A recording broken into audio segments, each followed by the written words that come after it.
నమస్తే, welcome to వార్తలు వాస్తవాలు. నేను సురేష్ కట్ట. రైట్, ఈరోజు వచ్చినటువంటి ప్రధాన పత్రికలోని వార్తలు మనం గమనించినట్లయితే ముందుగా నమస్తే తెలంగాణ వచ్చినటువంటి వార్తలను చూసుకున్నట్లయితే ప్రధానంగా బ్యానటం చూడొచ్చు. గర్జించిన ఓరుగల్ అంటూ కూడా ఇక్కడ ఫోటో వార్త చూడొచ్చు. ఏదైతే రైతులు ఎంత పెద్ద ఎత్తున తరలి వచ్చారు ఈ సభకు అనేది క్లియర్ కట్గా దీన్ని బట్టి అర్థం చేసుకోవచ్చు. పంట కొంటారా, తన్నులు తింటారా అంటూ కూడా నిన్న కేటీఆర్ ప్రశ్నించినటువంటి అంశం, దానికి సంబంధించి క్లియర్ కట్గా చూడొచ్చు. ఇందులో హైలైట్స్ చూసుకున్నట్టయితే ప్రధానంగా ఏదైతే రైతు సంగ్రామ సదస్సులో తీర్మానాలు ఎన్ని జరిగాయని చూడొచ్చు. 4 తీర్మానాలు జరిగాయి. ఆ తీర్మానాలకు సంబంధించి డీటెయిల్గా చూసే ప్రయత్నం చేద్దాం.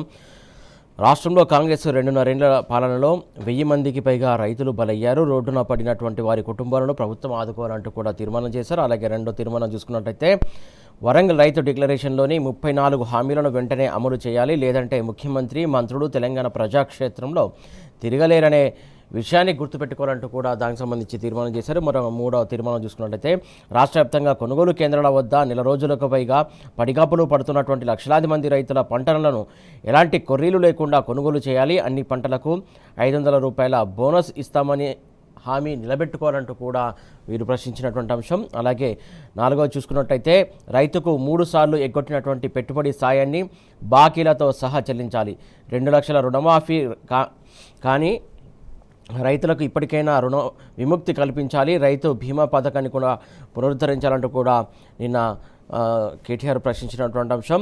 రైతుల కన్నీళ్లలో కాంగ్రెస్ కొట్టుకుపోవాలంటూ కూడా ఒక రైతు ఆవేదన వ్యక్తం చేస్తూ నిన్న ఆయన ప్రసంగం కొనసాగింది. దానికి సంబంధించి చూడొచ్చు. గాజుల గోపాల్, అలంకానిపేట, నెక్కొండ మండలం, వరంగల్ జిల్లా. మన దేవుడు కేసీఆర్ 10 ఏళ్ల పాలనలో రైతులమంతా సుఖ సంతోషాలతో బతికినాం. అబద్ధాల కోరు కాంగ్రెస్ ప్రభుత్వం వచ్చినాక హింస పడుతున్నాం. ఇయాల్టికి 22 రోజులైంది, జొన్నలు పోసి కదలడం లేదు, మెదలడం లేదు, ఒక్క రైతువి కూడా కొంటలేరు, కాంగ్రెస్ సర్కార్ ఇంత గోస పెడుతుంది అంటూ కూడా ఒక రైతు ఆవేదన వ్యక్తం చేస్తున్నాడు. దానికి సంబంధించి వార్త చూడొచ్చు. ప్రధానంగా నిన్న జరిగినటువంటి అంశాలకు సంబంధించి నాగలితో దున్నుడే కాదు తిరిగేసి తరిమి కొడతామంటూ కూడా కేటీఆర్ నిన్న సవాల్ చేశారు, హెచ్చరించారు. రైతులకు ఓపిక నశిస్తే భూకంపం పుట్టిస్తారంటూ కూడా కేటీఆర్ నిన్న చెప్పుకొచ్చినటువంటి అంశం సంబంధించి క్లియర్ కట్గా చూడొచ్చు. అనేక విషయాలు ప్రస్తావించారు కేటీఆర్. నువ్వు తాళు తీస్తే రైతులు నీ తోలు తీస్తారు అంటూ కూడా కేటీఆర్ చెప్పుకొచ్చారు. మక్కలు కొనకుంటే సర్కారు 1000 ముక్కలవుతుంది, ఎగవేతల ఏతుల రేవంత్ రెడ్డి అని ప్రజలే అంటున్నారు, ఆలోచించుకోవాలి రేవంత్ రెడ్డి, ఇప్పటికైనా మేల్కోవాలంటూ కూడా నిన్న కేటీఆర్ సూచించారు. దానికి సంబంధించి వార్త చూడొచ్చు మనం. గల్లీ కార్యకర్త పత్తలేడు, ఢిల్లీ నేత కనిపిస్తలేడు, కాంగ్రెస్ వరంగల్ రైతు డిక్లరేషన్ బోగస్ పత్రం, ఏదైతే చెప్పింది బట్టేబాజ్ ముచ్చట్లు, చేసేది దోకేబాజ్ పనులు అంటూ కూడా ఆయన చెప్పుకొచ్చారు. రేవంత్ రెడ్డి రెగ్యులర్ కాదు, రెన్యువల్ సీఎం, ప్రజలను మోసం చేసి గద్దెనెక్కిన రైతు వారోత్సవాల పేరుతో ఉత్సవాలు పెట్టి ఎక్కడ ఏం చేస్తున్నారంటూ కూడా ఆయన ప్రశ్నించారు. దానికి సంబంధించి చూడొచ్చు. ఏదైతే నిన్న ఇక్కడ కేటీఆర్ ప్రశ్నాస్త్రాలు సంధించారు. ఆ ప్రశ్నలు ఒక్కొక్కటి చూసుకున్నట్లయితే మనము ఎకరానికి 15,000 వస్తున్నాయా అంటూ కూడా ఆయన ప్రశ్నించారు.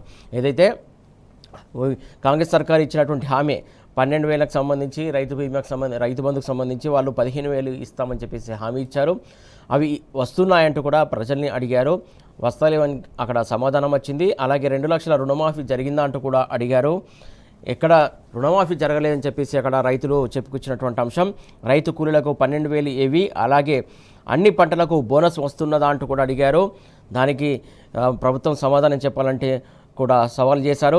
అన్ని పంటలు కొంటున్నారా? ప్రధానంగా ఇక్కడ ముఖ్యమైనటువంటి విషయం, ఏదైతే పండించిన ప్రతి పంటను కూడా నాటి బీఆర్ఎస్ సర్కార్ టైంలో 10 ఏళ్ల పాలనలో ప్రతి ఒక్క పంట ప్రతి ఒక్క గింజ కొన్నారు. కాకపోతే ఇప్పుడు వచ్చినటువంటి కాంగ్రెస్ సర్కార్ టైంలో ఆ పంట కొనం, ఈ పంట కొనం, ఈ పంట పండించాలి, ఈ పంట పండించకూడదని చెప్పేసి కొర్రీలు పెడుతూ రైతులను నానా హింసలకు గురి చేసింది కాంగ్రెస్ సర్కార్ అనేది అనడానికి ఇదే ఒక ఉదాహరణ.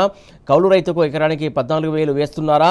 పంటల బీమా పథకం వచ్చిందా? ఏదైతే పంటల బీమాకు సంబంధించి కూడా నాడు కేసీఆర్ ఎంతో దూరదృష్టితో ఆలోచించి ఆ బీమా సౌకర్యం కల్పించారు రైతులకు. ఆ బీమా రెన్యువల్ చేయకుండా కాలయాపన చేస్తూ వస్తుంది కాంగ్రెస్ సర్కారు.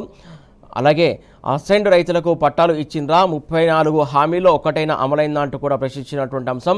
రైతు బతుకు బాగుపడ్డదా అంటూ కూడా అందరూ ప్రశ్నిస్తున్నటువంటి అంశం. ప్రధానంగా రైతుకు భూదేవికి ఉన్నంత ఓపిక ఉంటుంది, ఓపిక నశిస్తే అదే రైతుకు భూకంపం పుట్టించే శక్తి కూడా ఉంటుంది, యాది పెట్టుకో రేవంత్ రెడ్డి అంటూ కూడా కేటీఆర్ నిన్న చెప్పుకొచ్చారు.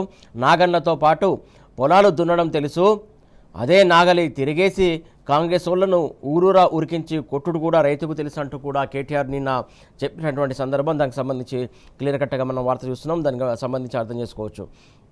ఏదైతే తమిళనాట మరొక వార్త చూసుకున్నట్లయితే తమిళనాట నెంబర్ గేమ్ నడుస్తుంది. రసవత్తరంగా మారినటువంటి రాజకీయం, ప్రభుత్వ ఏర్పాటుపై తీవ్ర ఉత్కంఠ.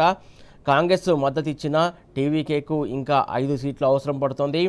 మద్దతు కోసం విశ్వ ప్రయత్నాలు జరుగుతున్నాయి. ఇప్పటికే నో చెప్పిన లెఫ్ట్ పార్టీలు. దానికి సంబంధించి చూడొచ్చు. మరొక వార్త చూసుకున్నట్లయితే ఇంపార్టెంట్ వార్త, హైదరాబాద్ సిటీ నో సేఫ్టీ అంటూ కూడా మరొక వార్త చూడొచ్చు. ఈ నెల 1 అర్ధరాత్రి తర్వాత దిల్సుఖ్ నగర్లోని సివిల్ డ్రెస్లో సాధారణ మహిళగా రోడ్డుపై నిలిచినటువంటి మల్కాజ్గిరి పోలీస్ కమిషనర్ సుమతి చుట్టూ మోగిన పోకిరీలు. ఏదైతే దిల్సుఖ్ నగర్లో 2.5 గంటల పాటు సాధారణ మహిళ మాదిరిగా నిలబడ్డ సిపి ఆమెను చుట్టుముట్టి 40 మంది పోకిరీలు వెకిలి చేష్టలు వేశారు. దానికి సంబంధించి చూడొచ్చు. మొత్తానికి హైదరాబాద్ సిటీగా తెలంగాణ వ్యాప్తంగా కూడా లా అండ్ ఆర్డర్ క్షీణిస్తుందని చెప్పేసి పదే బీఆర్ఎస్ నేతలు చెప్తున్నారు. అదే నిజమవుతున్నటువంటి సందర్భం. దానికి సంబంధించి ఇదే ఒక ఎగ్జాంపుల్గా చూడొచ్చు. ప్రధానంగా లా అండ్ ఆర్డర్ మొత్తానికి క్షీణించి పోతుందనడానికి ఇదే ఉదాహరణ. రాజధానిలో మహిళలకు కరువైన భద్రత, బయటపడ్డ పోలీస్ కమిషనర్ సుమతి, అలాగే రేవంత్ రెడ్డి సర్కారు పనితీరు దీన్ని బట్టే గుట్టురట్టయిందని చెప్పేసి అర్థం చేసుకోవచ్చు అంటూ కూడా చెప్పినటువంటి అంశం సంబంధించి మనం చూస్తూ ఉన్నాం.